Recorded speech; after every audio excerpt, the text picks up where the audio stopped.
that shows up.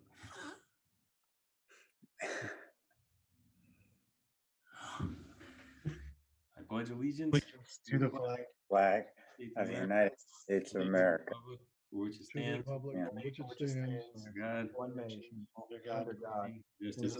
Liberty and justice. for all. Okay. A little strange and foreign, but we're working with whatever we have to work with. So this is where we usually announce the safety measures if there was an alarm. If that's the case, we will watch our net run out the building. And first thing on the agenda is public communications. I do hope everybody's patient tonight. This is uncharted territory. We're trying to figure this out as we go.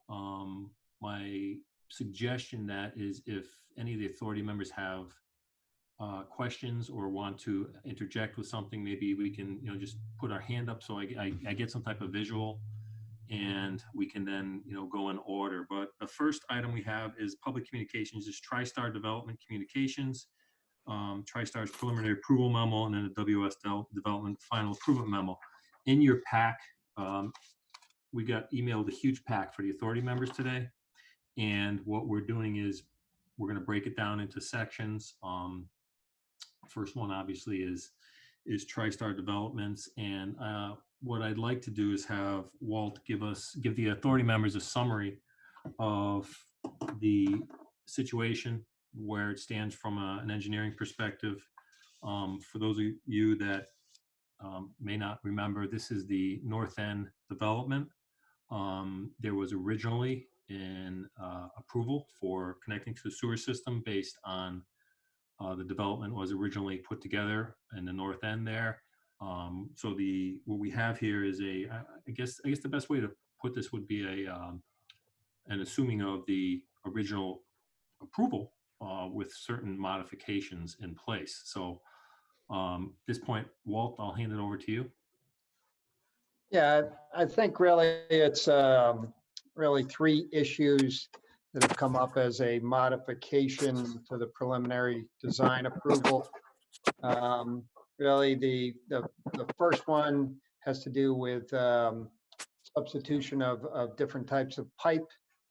The second one is instead of going across Route 10 and 691 at that location, going in a southerly location, either under or over 691, and then connecting to our interceptor at the junction of Dickerman Road and West Johnson. And the third has to do with when the authority when the department would take over the pump station.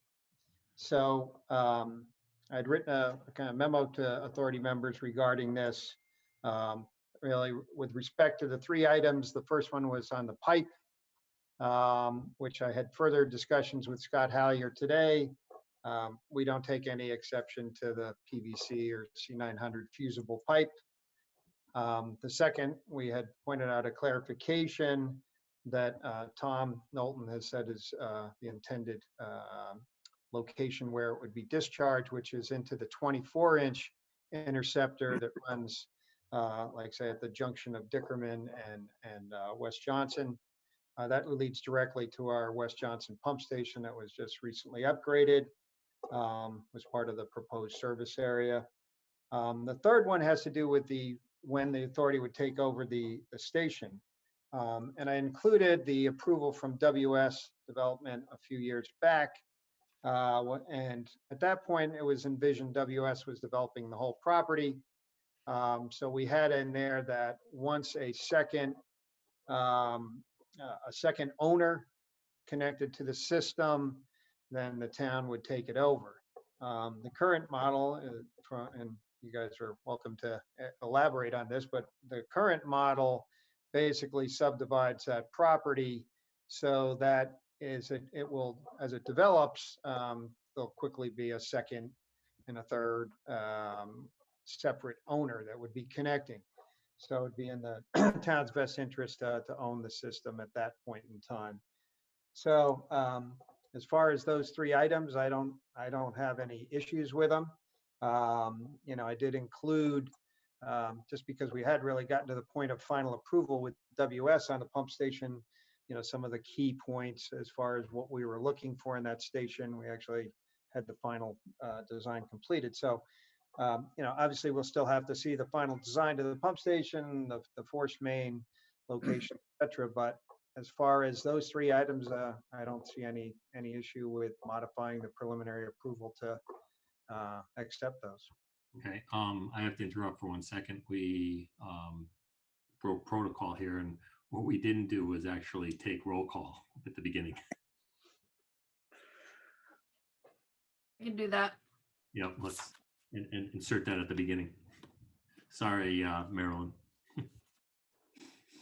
Okay. Mr. Abdulghani, Mr. Beach, Present. is here. Here. Mr. Carroll Here. is here.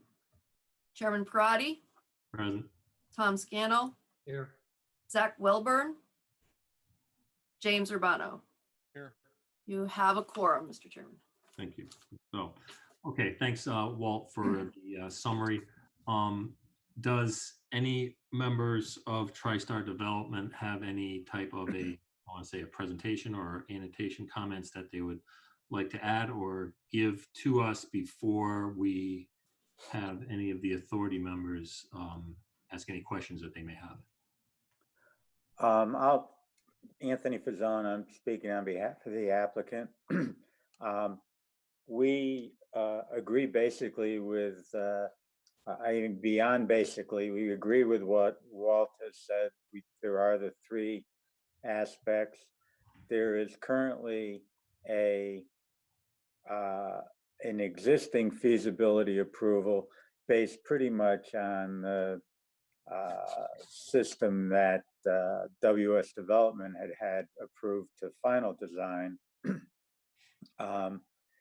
And we acknowledge that, if suggestion is these three items be added to the existing feasibility approval, and that would include all of the conditions, which I guess the predominant one that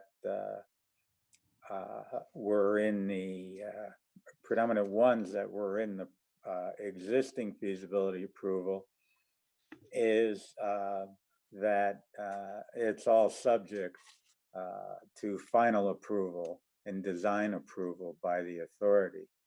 So I don't need to repeat everything that Walter said or he's written in his memo, and we can try to answer any questions. And I don't know if Tom Knowlton's on. He is by Yes. audio only. Okay. Yes, I'm here, Anthony. Okay, Tom.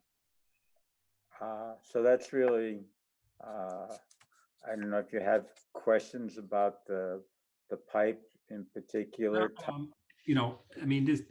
This has gone for discussion for, it's been bantered around for quite some time. And, my opinion is if, what we're looking at for the equipment that TriStar is looking to use from the pipe perspective, if it's approved by the state to cross, the road, then, as Walt has said, that, there's going to be a more stringent requirement there. So, I think, why don't we have any authority members who have questions or comments or, would like to, ask TriStar Development. I guess the question can come up, and the most, whoever from TriStar wants to respond, Paul, Ryan, you just do that as part of this meeting. So looking at the screen, any authority members have, Anthony has a question. A comment.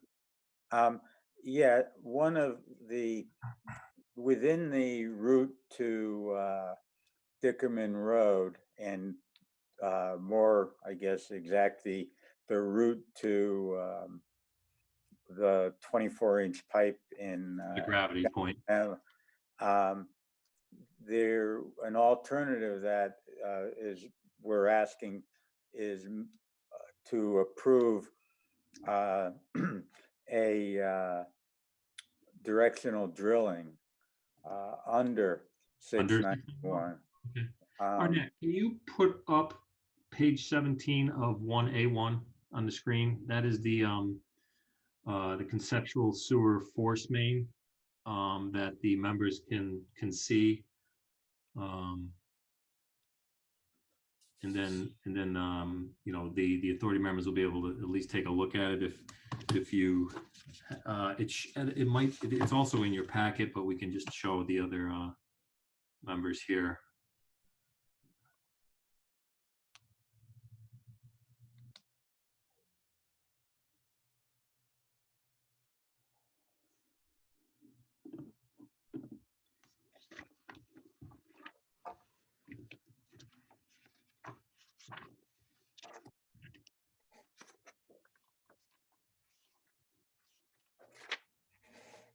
Here, I'll try this one.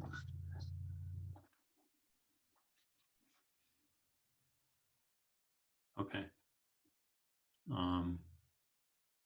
Can you make it fit to screen? I probably can't.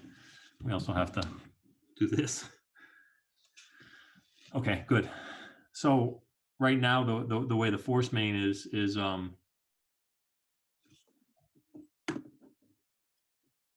put on here. I'm gonna look on my screen. Is where it's crossing 691 right now. Right now, you're showing you're crossing 691 across. I can't see the name of the road, but it's not Route 10. It's the road just to the west of it. Does anybody have? And Anthony, you're asking to. That's Dickerman Road. That's Dickerman Road. Okay, so you're asking if we could potentially, you know, approve this from a directional drilling perspective. You know, my opinion on that is if the state's going to allow it, you know, they're going to be more stringent than the town of Cheshire would be. So, Walt, do you have any comments on that? Yeah, I remember back in the days of WS, we met with DOT. You know, their general preference is they don't like things hanging off their bridges. That being said, they said they'd be willing to look at it. So, you know, my opinion is that DOT is going to be more stringent as far as whether they allow you to go over or under. We don't take exception to either way. And from a feasibility perspective, you know, it's my opinion that that would be under the, you know, the design that would be reviewed during the next step anyway. Yeah, obviously that'd be part of the final design approval, but as far as concept, I don't have a problem. And like I said, I think DOT is really going to be the one that, you know, you really have to satisfy as far as which way you go. All right, Arnett, you can bring us back to the other screen for now.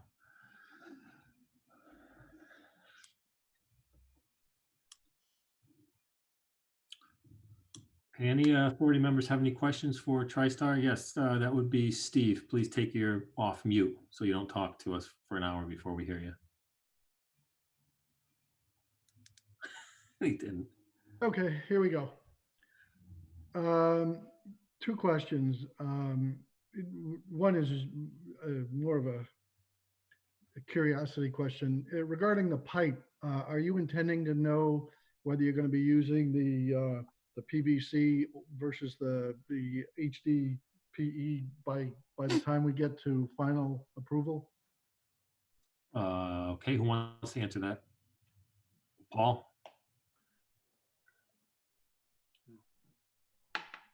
Push the space bar when you speak, Paul. There you go. There we go. Okay.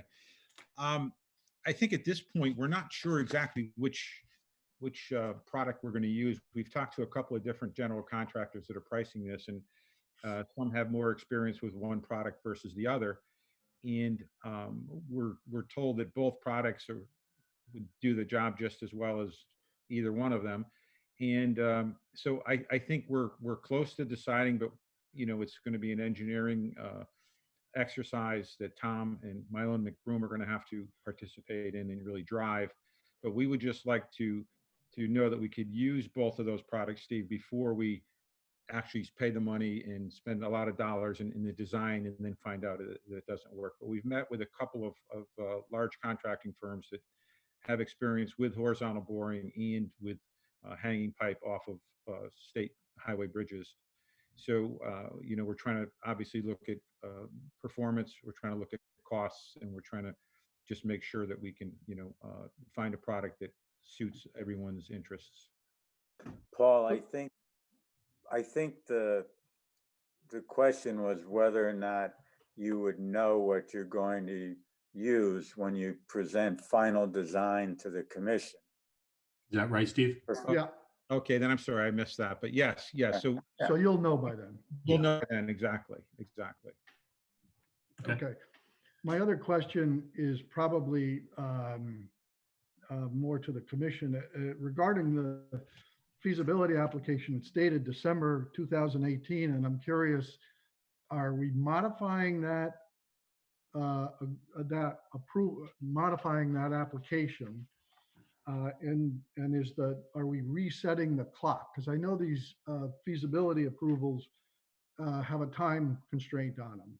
So are we operating off of the original time constraint? I think it's a couple of years that feasibility approval is good for. That's a very good question, Steve. I think what we'll look for tonight is some type of motion, so this can be memorialized, that we would be looking at, and help me, you're obviously more versed in this, but we would look at it with a modifications to the existing approval, and that, in my opinion, would then probably restart the approval time from when, if this passes or the motion passes, and we agree that TriStar can go forward with a design phase. What other authority, Walt, from your perspective, Steve, you have a fair amount of seniority on this also. Would that fall within what we think we can do? I would think, and the reason for my question was, first of all, I want the developers to be comfortable with whatever time frame we're adopting here, and I want to be sure of the time frame we're adopting. From a procedural standpoint, to me, it would seem simpler and more straightforward to approve a new feasibility application, thereby giving the developer the full benefit of whatever that window is before they need to come back with final approval. I don't know, I don't recall ever modifying a previously approved feasibility application. So just in my opinion, which you can toss in the trash if you wish, but we probably should be. But we have adopting- enough to, I think, even approve this feasibility too, from my perspective. Yes. Any other comments from authority members before we go on to anybody from TriStar? And again, I'm not going to weigh in as a parliamentarian here. Just wondering, technically, this is listed under public communications. It's not a application, so I don't know. My understanding was that, this was going to be a memorandum of understanding or a clarification of, final design parameters. I just didn't know if it technically makes a difference the way it's listed in the. So without me looking up the time frame from feasibility to award, final design award of capacity, is that 3 years? I don't believe feasibility, the last I looked, I don't believe feasibility has a time limit. Final design has a time limit, Okay. but I don't have my regulations with me. I could pull them up, but that's too many screens I got going already. I think I'd recommend just that it be Adopted with them. again, that these design parameters, be accepted by the commission and as supported by the actual final design award of capacity. Final design, then that's the real smoke test of what we're looking at. This is the area can handle the flows and going forward. So I guess, Steve, does that work for you? Because it doesn't look like there's any time clock from between now and the award. Okay, no, that works for me, and I trust that Anthony probably knows those regulations better than most of us. So All of us combined. I just didn't want to put anybody in a bind that there was a clock ticking that they weren't aware of. Okay, Paul, are you okay with that? Yeah, I'm fine with that. That makes sense. I think all of our approval timetables in this world particularly is kind of up in the air. So whatever the commission is comfortable with, we're comfortable with as well. So All right, well, all right, well, looks like Ryan left. Anything else from any authority members? What we'll look at is, I think we need to have some type of a formal motion where we've, I guess, I'm not sure how we should verse it, but to know that we've looked at this information and we will look at the final design, going forward. Maybe it's a formality, maybe it's not. I'm wondering how we should handle this from a town legal perspective of accepting the information so it gets put into the minutes.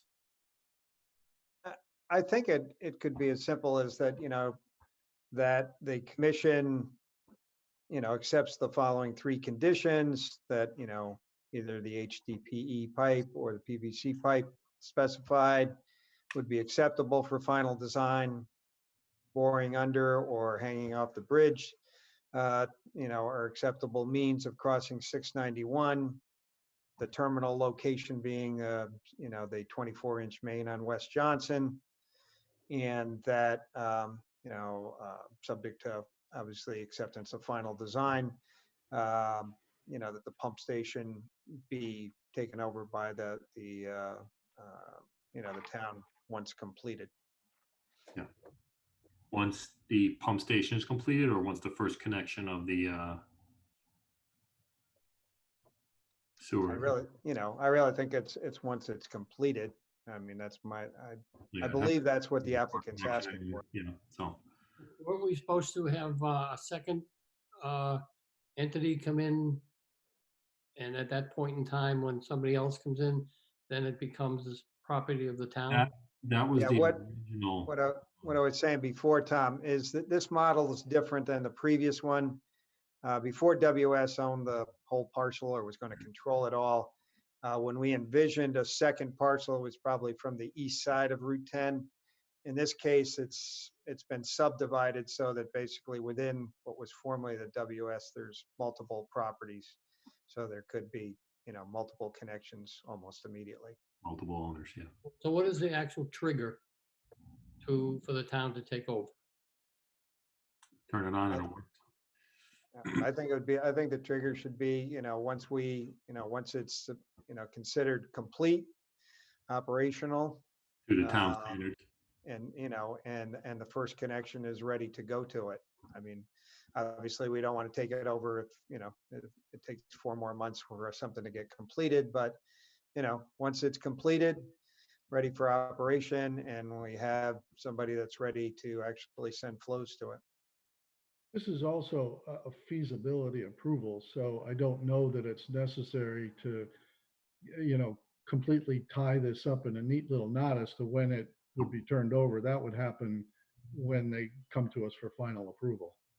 Right. Yeah. Very good. So, all right. So At the risk of sounding egotistical or something, I think the commission could make a motion that grants the feasibility request in my letter dated April 21, 2020. And that has basically the 3, the Dickerman Road route, the 2 alternatives to get across 691, and the commission recognizing that we are proposing that the pump station be accepted by the town of Cheshire. You could add at the appropriate time to that. all right. So Anthony's letter, which is really just a 1-page summary. Or the should've- same as in Tom's, some kind of wording, not Tom, sorry, Walt, as in Walt's memo. He sets out the three alternatives also in his memo. Hey, do we have to reference the prior feasibility approval of WS during this motion, you think? I think it would be a good idea, Yeah. especially with all the conditions. All right, so why don't, let me give this this is gonna be a working motion. I think it's easy. Actually, if you go to my memo, if you just look at the 3 items, 1, 2, and 3, okay. yeah, I mean, All right, that's so- really what you're looking for. So I'm gonna make a motion that the WPCA approved feasibility originally awarded to WS Development, now taken over by TriStar Development with the 3 additional requirements: that the town of Cheshire will assume ownership and control of the pump station when completed, which will be detailed during design; that the WPCA will permit 6-inch force main to either be attached to Dickerman Road Bridge or allowed for horizontal boring underneath I-691; and that the WPCA approve the use of either of the 6-inch HDPE pipe, secondly, or possibly the fusible C900 PVC pipe, which would be directly dumped into the gravity manhole on Dickerman Road. That will be decided before design documents are provided to the town. I'll second that motion. Okay, seconded by Steve. All right, are there any discussion or comments from any of the authority members? Hearing none, we'll move for a vote, and if you approve, put your hand up in front of the screen. All in favor? Okay, the vote passes unanimously by all those voting and electronically present. Okay, so Thank you. there's anything else for TriStar Development here? If you guys have any other questions, let us know. Otherwise, for I guess cleanliness of our meeting, if you're not needed, you can leave. Thank you. Thank you very much. We appreciate it. All right, Bye now. Bye now. I'm exhausted already, guys. I'm going to stay on for the next discussion as well, since I'm working with Ryan on the next project as well. Okay, good. Thank Thank you, Tom. All right, so all right, next on the agenda is the application for Hazel Drive preliminary application. That is in your packet under, if you can go right to, it would be, where is it? Section 1A2, I think.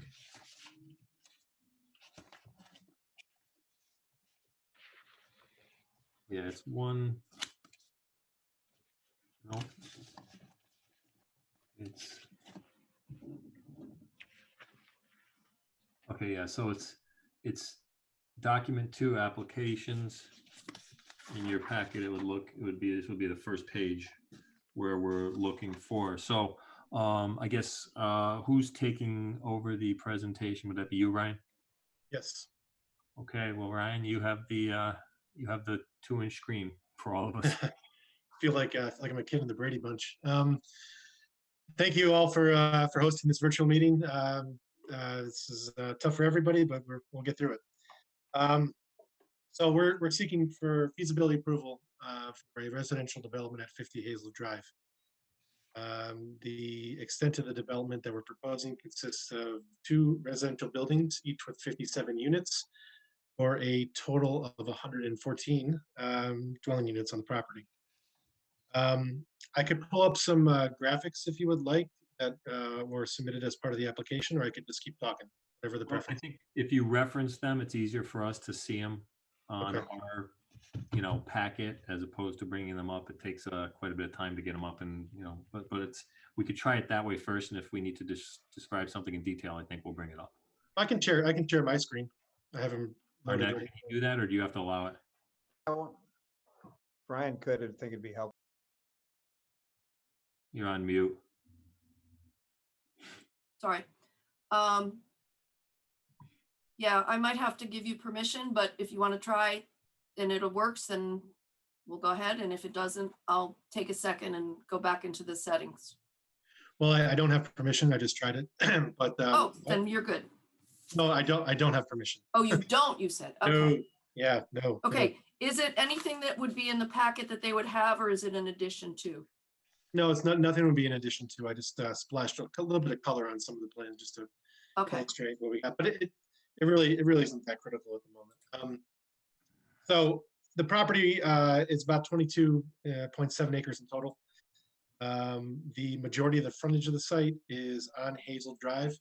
There are some slivers of frontage on the far eastern side of the lot on some neighboring streets, but the body of the property exists on the east side of a wetland corridor and Larson's Pond, and a smaller portion of the lot on the west side of the pond is where the focus of our application is. So the west side of the property is formerly, or was formerly, the location of a convalescent home that, based on my information, had varying names over the years. One is Lakeview Convalescent Home. Another was the Greenway. Another was Highview Convalescent Home. Excuse me. Yes. Try again, Ryan. I gave you screen share. I think. All right, hold on. All right.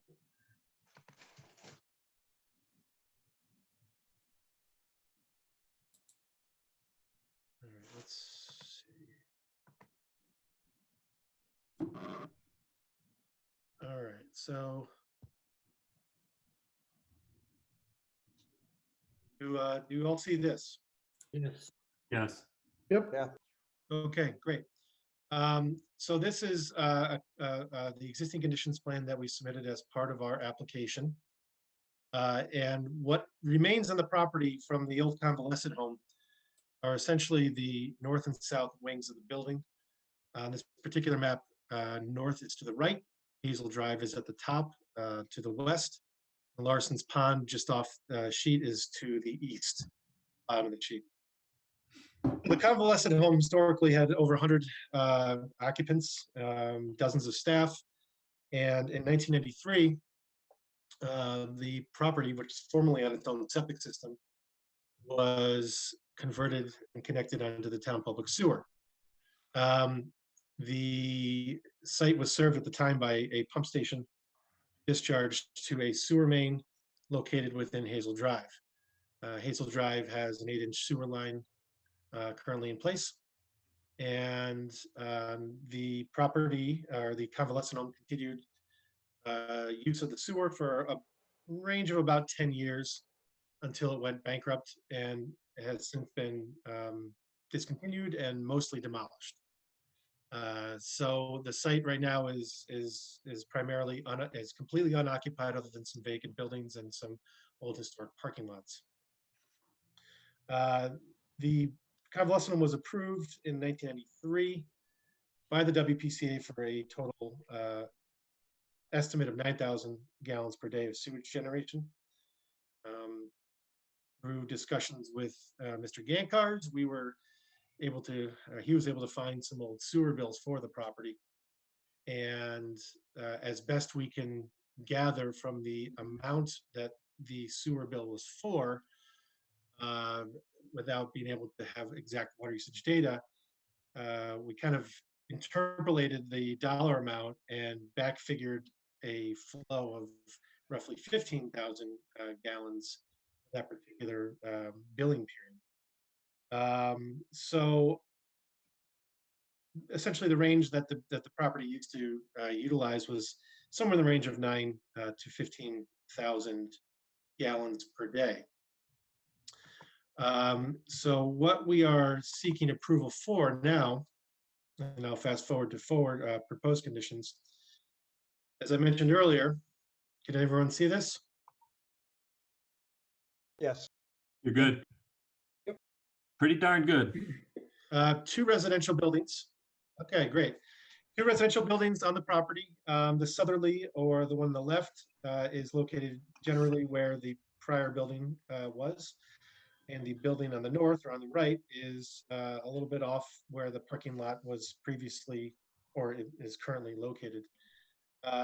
Each building is 57 units for a total of 114, as I mentioned earlier.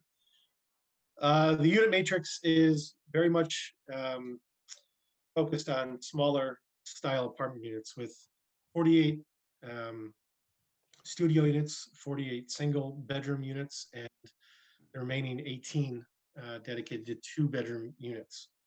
So when we first submitted our application, we developed a flow estimate based on applying the authority's standard 206 gallons per residential unit, which put us well over 23,000 gallons for proposed flow.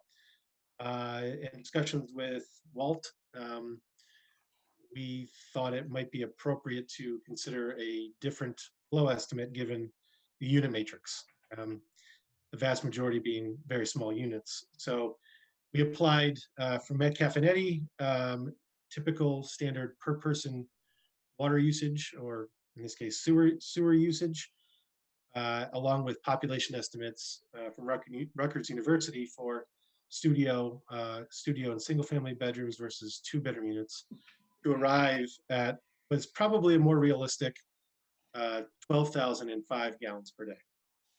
So that's a number that I certainly feel comfortable with. I think is more representative of what's actually going to be utilized with this particular development. And it certainly is a little less than what the 206 gallons per day would arrive at. In terms of the buildings, the good news about how we were able to arrange the grading and the layout of the sewer for these lots is that the buildings will be served by gravity sewer.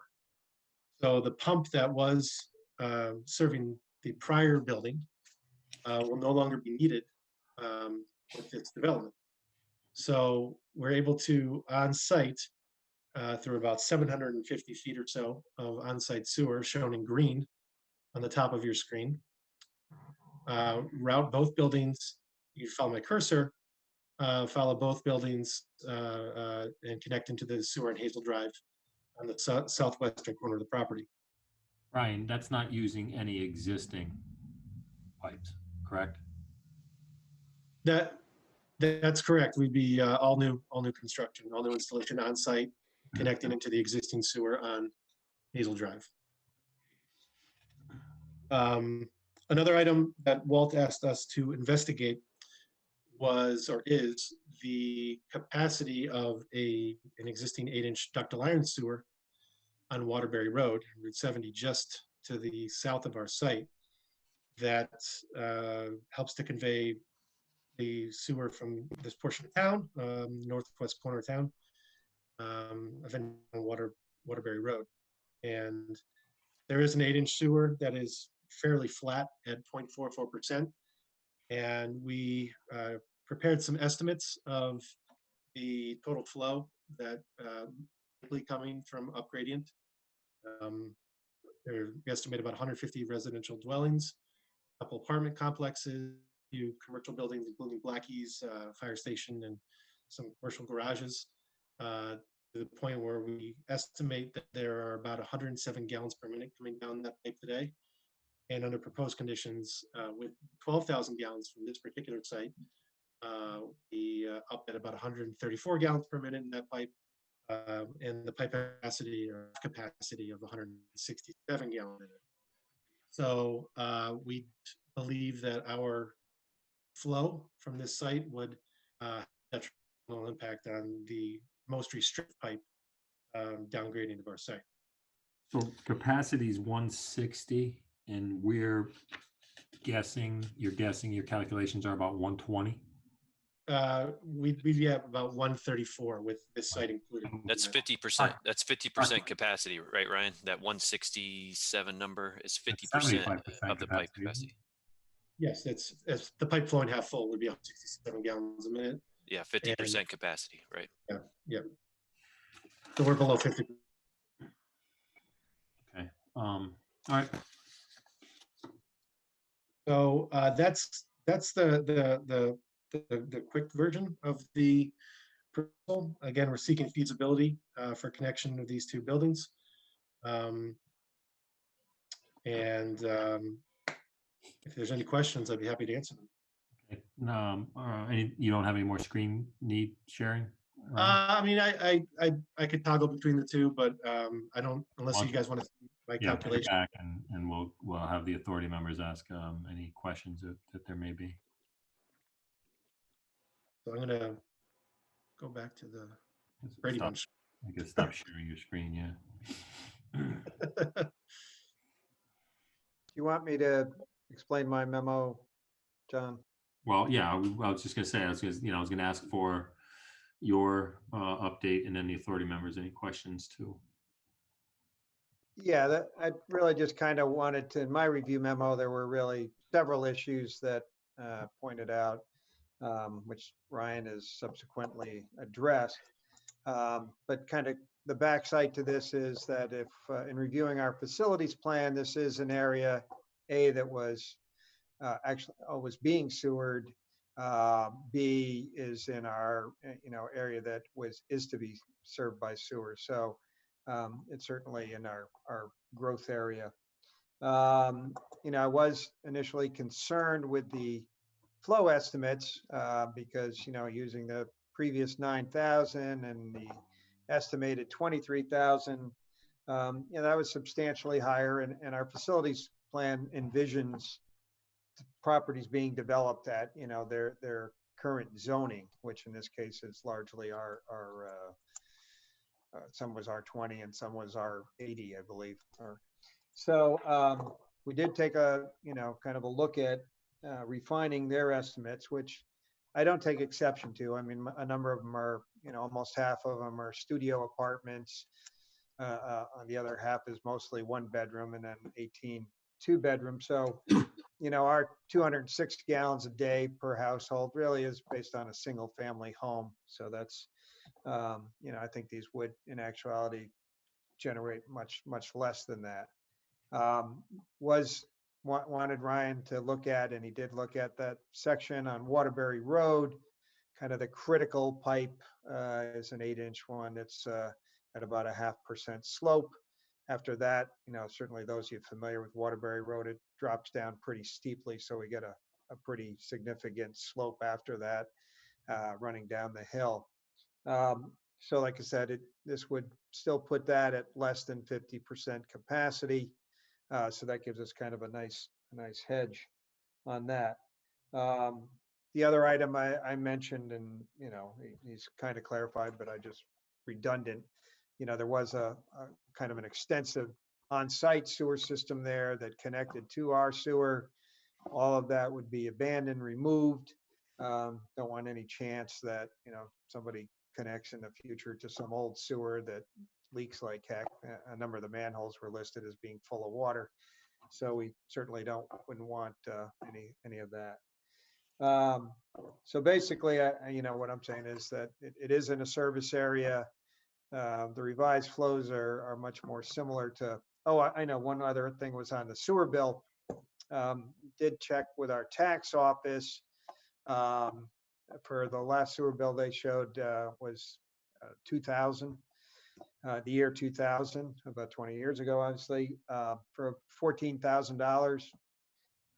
Back then, the single family assessment was $190 a unit.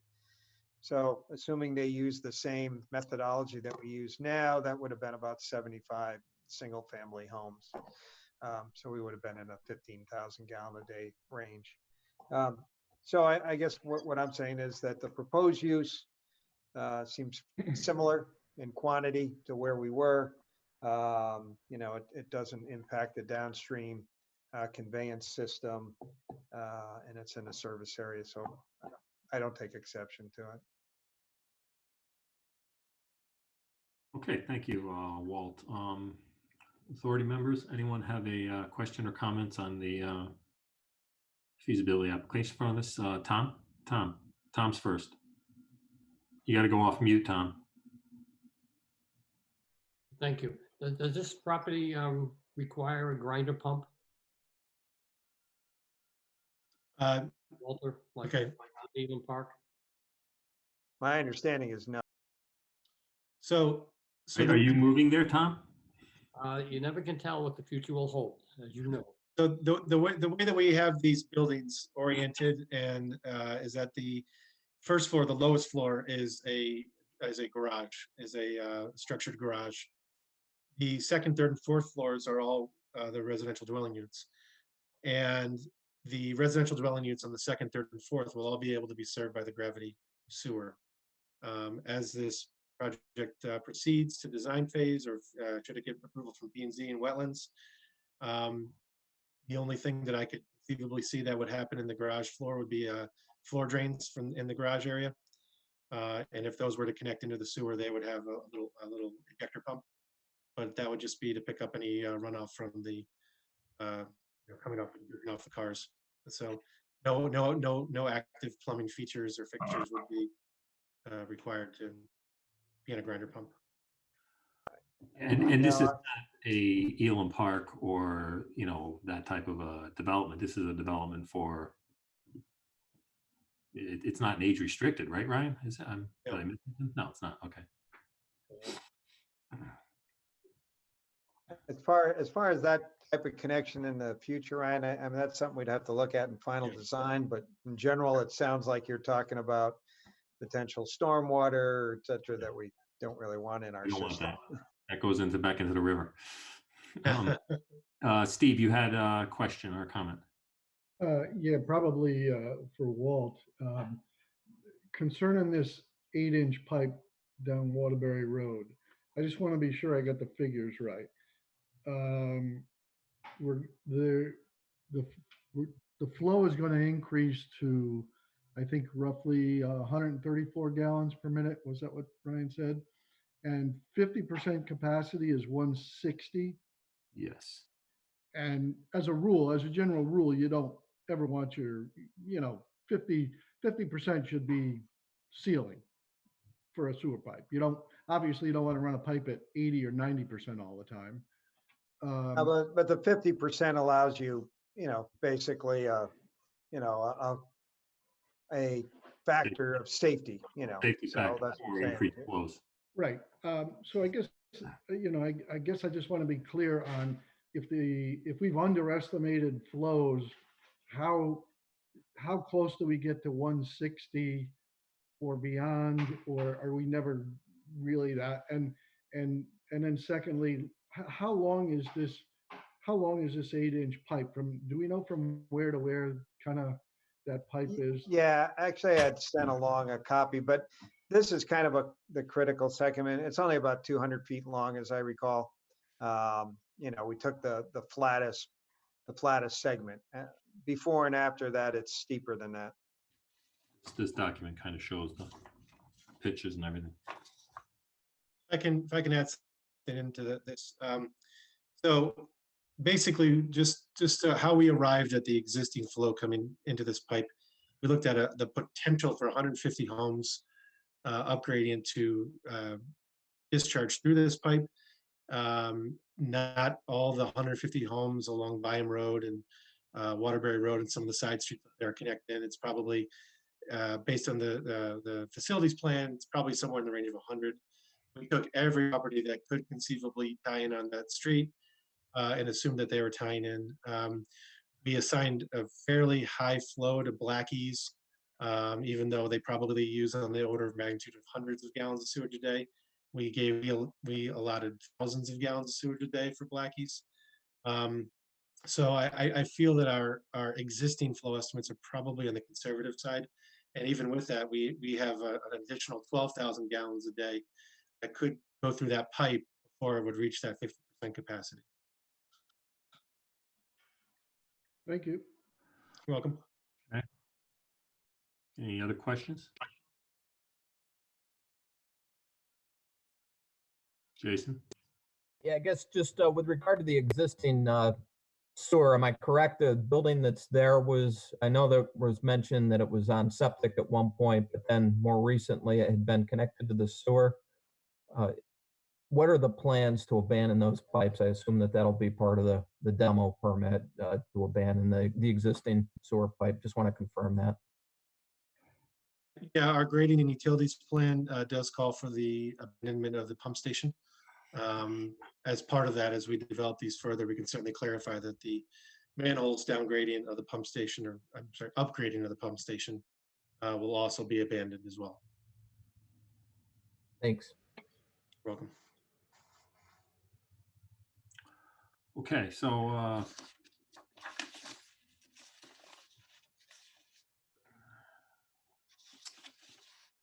what we can do is, if we don't see any problems with this,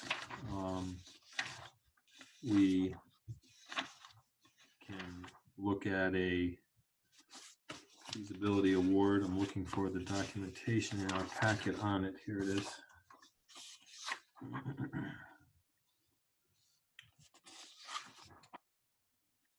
So we have the application for feasibility approval for the extension of the public sanitary sewers for Larson's Landing. Does anybody want to make a motion?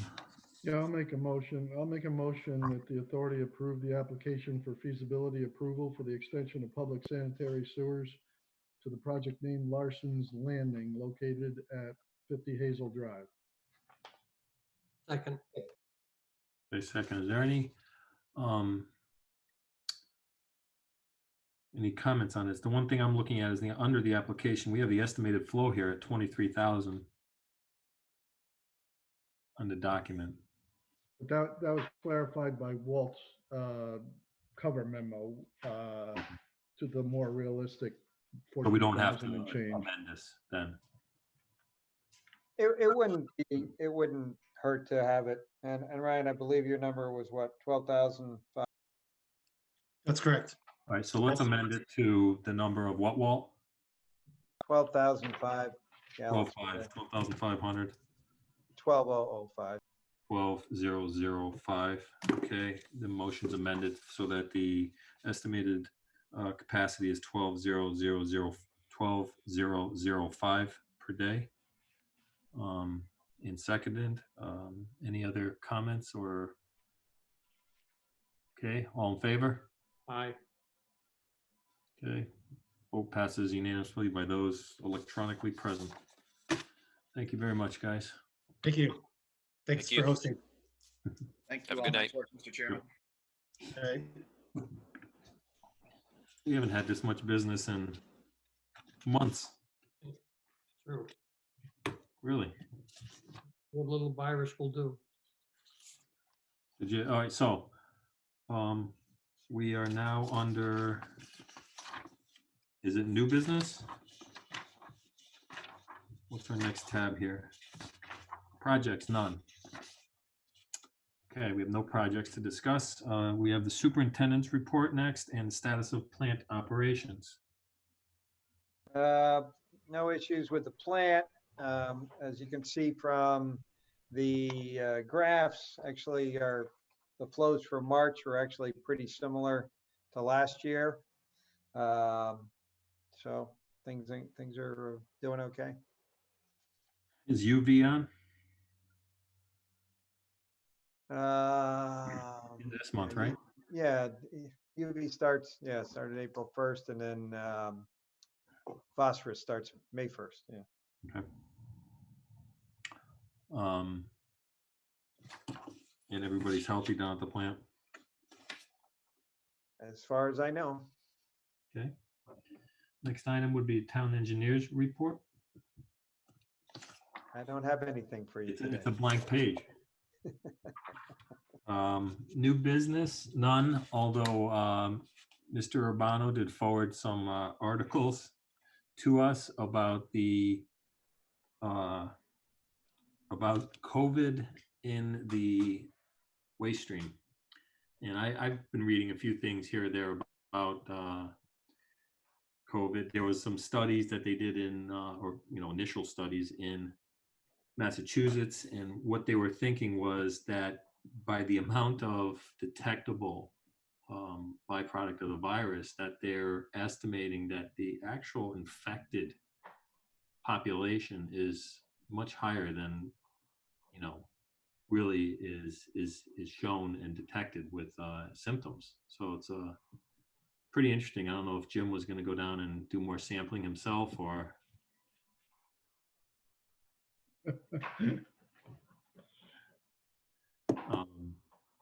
All right. New business, none, although I want to put under new business, we need to look at changing our May meeting because there are some conflicts with other meetings that are going on, and assuming that we're still going to be using this format for the future meetings. Arnett, do you have available time slots that we can look at, or what should we do? What we can do is take a look at the calendar and organize some slots and dates and give you some suggestions and opportunities. As Mike Salamini has indicated, we're expanding our technical ability to do more than one meeting at a time. So if I can get some more information and get an email out to you all tomorrow, we'll work with you to get something set up in far advance as possible. Well, the way I see this is there's really only 3 people here, 4 maybe working, that we need to work around schedules. Right. So. And you can be flexible. Only one of you, Arnett. If they have if we have 2 feeds, how are you going to split yourself? Well, and we also have budget meetings for council. We're going to have additional staff that's going to be trained to do this. Walter. Yeah. Okay. A new part-time job for Walt? Yeah. I think they need an IT specialist. You know what? That's a good one. I forgot. Yeah, there you go. All right. So move over to old business. Do we have? No, I have nothing to report on the sump pump committee, and I'm not inclined to meet under these present conditions. So unless somebody feels strongly that they'd like to see us move forward, but I have no update. We're fine. Point of order though, so that we don't forget about it. Can we add the Calgary Church issue to old business going forward? I'm not expecting an update, but at some point we need to resolve that. No, I was gonna, that's a good point. I was just looking through the minutes and thought the same thing before it kind of, I know they did pay the, the undisputed amount pretty promptly after the last meeting, but we still have that other 4,000 in question. And do we know if they had any resolution with the Regional Water Authority on meter? I haven't heard anything from them since that meeting. Yeah, my guess is that issue is going to take some number of months to resolve, and I just don't want to lose sight of it. So if you just, make a note to keep it on our agenda till it's Very good point. It is resolved. Okay. Now, one thing that we might want to do too, which I could pull together, but as we move forward, kind of the good news is we're we're starting to add some significant applications, with the North End and several medical facilities and Whole Foods expansion. We probably should start kind of a running total as far as what we've committed to. Additional flows beyond what we have. It's not that we're close at the plant at this point, but you kind of get bit a little bit each time. So we might want to say, one day we wake up and go, yeah, we've actually committed to 300,000 gallons of flow. Right. Yeah, would kind of sneak up on us, especially if some of them were seasonal too, like the CK greenhouses, housing and stuff like that. Okay. So we did not have a meeting last month, so we're looking at approving the February minutes. Has everybody had a chance to look at them, make a motion to approve them? I'll make a motion to approve the February meeting, minutes of the meeting for February 26, 2020. Second by Jason. Second. Second by Jason. Are there any edits or revisions to the minutes? Hearing none, all in favor? Aye. Opposed? The vote, minutes are approved as presented to us. Well, guys, 5:32, 1 hour. Can I make another motion? To adjourn the meeting? Seconded. Only an hour meeting because the town engineer didn't give a report. It would have been 2 to 3 hours had he. That's true. I'd like to thank Mike and Arnett for making us all possible. And it worked pretty seamlessly today. Thank you. It worked excellent. I really, it really did. And You know, yeah. Actually, we got a better view of the, from Ryan's point of view. It's much easier to see everything on the screen than it is to look at a blueprint that you kind of find out where you're going here. Agreed. Yeah, I gotta be. We may never go back to the town council chambers. It's okay with me. Steve will be down in Guilford the rest of his life. Yeah, right. No reason to come home. Okay, I thank everyone. Please stay safe. Hopefully everybody continues, and Hopefully we get to see everybody in person soon. So as you said, sooner rather than later. at the Diaz where we're all sitting next to each other, and when this gets through, we will figure out. Steve will have to take us to have a drink some. Okay. Okay, Steve. Good. All right, thanks, guys. All Have a right. good night. Thank you. Thank you. Take care. Bye-bye. Bye-bye.